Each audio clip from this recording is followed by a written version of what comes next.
All right, here's a look at what this last 3 weeks has meant to the playoff chances for the Steelers. 80% chance to make the tournament, in the words of our Bryant McFadden, sitting at 7-4. And heck, you're looking at Arizona, you're looking at New England, and a ball game that, with all fairness, should be a close one here against Indianapolis. It was not. Those chances plummeting from 80% down to a scant 9 at an even 7-7.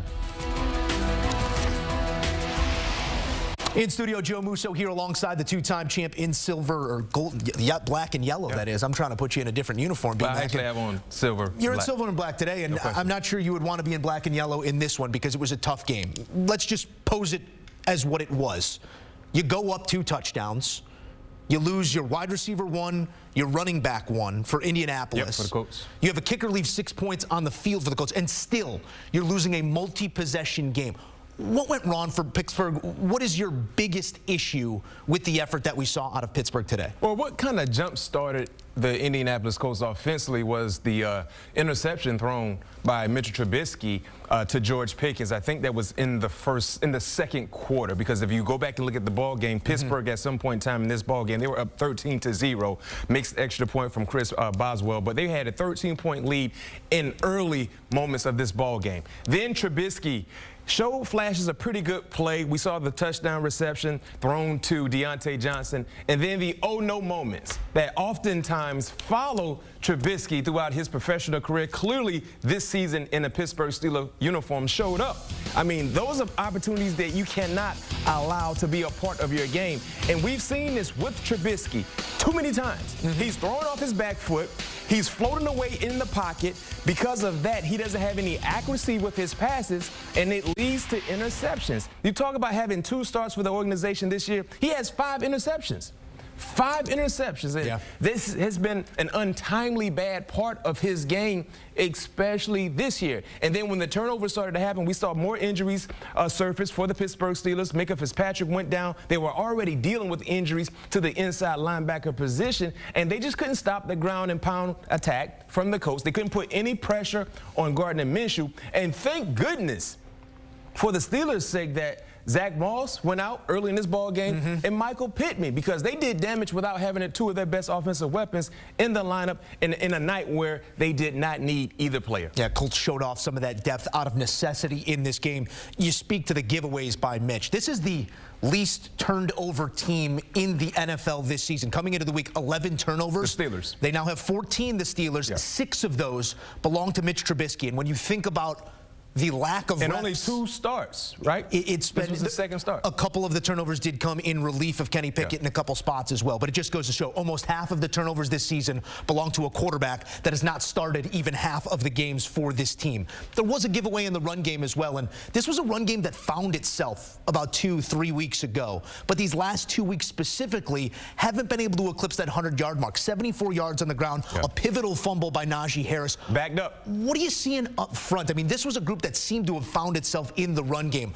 Why was the emphasis not there in this game? They just lost the battle in the trenches, and you talked about the success we saw from the Steelers running the football over the last few weeks. There has really been a pleasant surprise added to their offense, especially when you look at how up and down the throwing game, the passing game has been. But in tonight's matchup, man, they couldn't set the tone in the trenches. They were losing the battle. Oftentimes, we saw Indianapolis Colts defenders playing on the opposite side of the line of scrimmage. That's not good winning football. And then when you factor in the turnover by Najee Harris, backed up, that led to another big-time opportunity for the Colts that they were able to cash in. Self-inflicted wounds is what we saw from the Pittsburgh Steelers. And let's keep it real. Their offense, they're not good enough to be able to weather the storm when they have turnovers surface and still be productive. They got to play like a flawless ball game. And the same got to be said for their defense as well, because the offense has been an Achilles heel the entire season, especially with Trubisky in the lineup. There happens to be, or there seems to be, at least from the outside looking in, a prevailing thought in that group. That exactly. You can't make any mistakes. There's no room for it. Yeah. Whereas there was a free-wielding nature to everything that Gardner Minshew does, even playing quarterback for his football team. It seems like there's a ton of belief there, and I want to take you back to 44 seconds left in the first half. This is a team that could have ran it a couple times, kneeled on the ball, and gone into half, regrouped after a sloppy first half of football. But but they give the keys to the car to the man, and they say, go score us one. They did in 3 plays, 74 yards. What does that tell you about the belief in what's really no longer a backup with the reps that this man has this Joe, year? can I correct you real quick? They didn't give him the keys to the car. They gave him the keys to the minivan that he has down in South Florida, Naples, or whatever it is, when he lives out of his van in the offseason. But yes, the belief in Gardner Minshew. I understand he's a backup quarterback, but let's keep it real. He started the majority of these ball games, so he's well experienced in this uniform for this offense. He's well experienced in his role, and he's surfaced, and he's been able to showcase that I can be more than a reliable backup. I can be a guy that can take the keys and put us in prime position to score points. And as you talked about that drive, that was a back-breaking drive for the Pittsburgh Steelers to allow not just points, but to allow a touchdown. And remember, the Colts, they were receiving the football out of the halftime. Yeah. And so that was an opportunity for them to put points on the scoreboard right before halftime and then get another possession in place to be able to earn more points, and they were able to do so. So the momentum in regards to the shifts in favor of the Colts happened. I think most importantly, the first turnover by Mitchell Trubisky, the interception. And then, of course, you talked about scoring right before halftime and then coming out of half. The Najee Harris turnover backed up, led to prime opportunities for the Colts to cash in. And guess what? They were going straight to the bank. My guy Mac walked in today. He said, the Colts, they don't beat the Steelers, which was the fact of the matter for the better part of 8 straight. I mean, almost 20 years here. 8 straight. 2008, the last time that this team beat this. I mean, the man to my left was on the team the last time the Colts beat the Pittsburgh Steelers. Not to bring up old scars, because we're dealing with current scars here as well. That's not where I was going with this. I was just kind of going to the place of, you know, it seems like a watershed moment for this franchise right now. There has to be a come to the table, figure out what's going on. If you're Mike Tomlin, if you're the leadership in Pittsburgh right now, you're still in the race, but 9% chance according to our sports line projections, coming off an 80% chance less than a month ago. Like, how do you sum up this month of football for the Steelers, and not only what it means for this postseason, but for what this team might look like next year? Yo, Joe, when you look at the up and downs that we witnessed with the Pittsburgh Steelers, it feels like the last 3 ball games have been the worst that we've seen from the Pittsburgh Steelers. Losing to two-win teams at that point is unheard of. At home, you lost to the Arizona Cardinals, only had 2 wins at that time. In comes the New England Patriots and Bailey Zappi. You lose to the Patriots at home as well.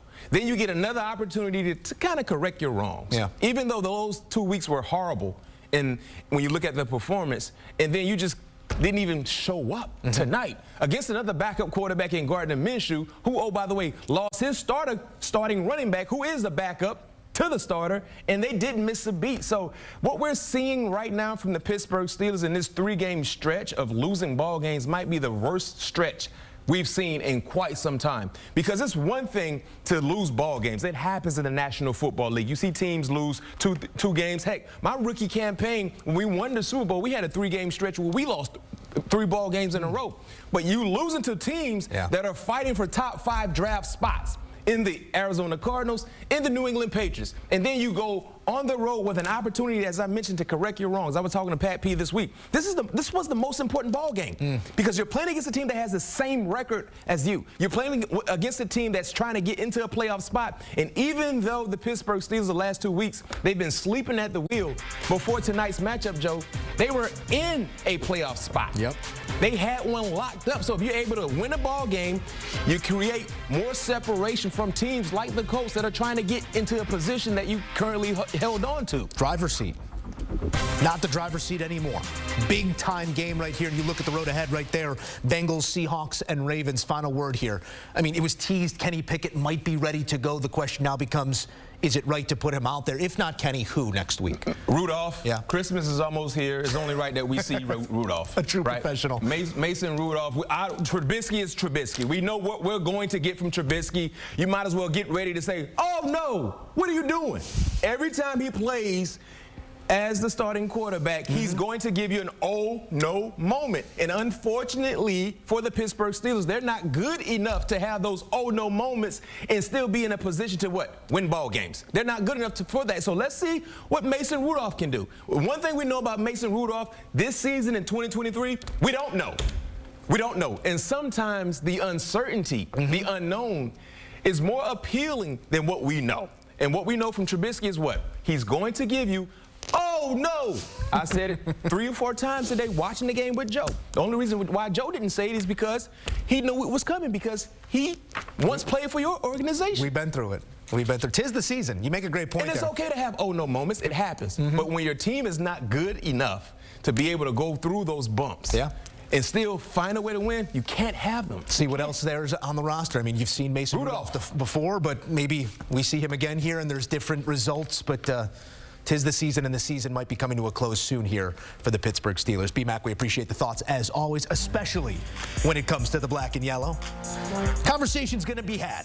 They're going to break it down even more in depth. P2 and B-Mac sitting down some of the biggest names in sports and entertainment, and just sometimes one-on-one to hash things like this out. Going to be great to hear from both of them. Download, subscribe, and enjoy All Things Covered.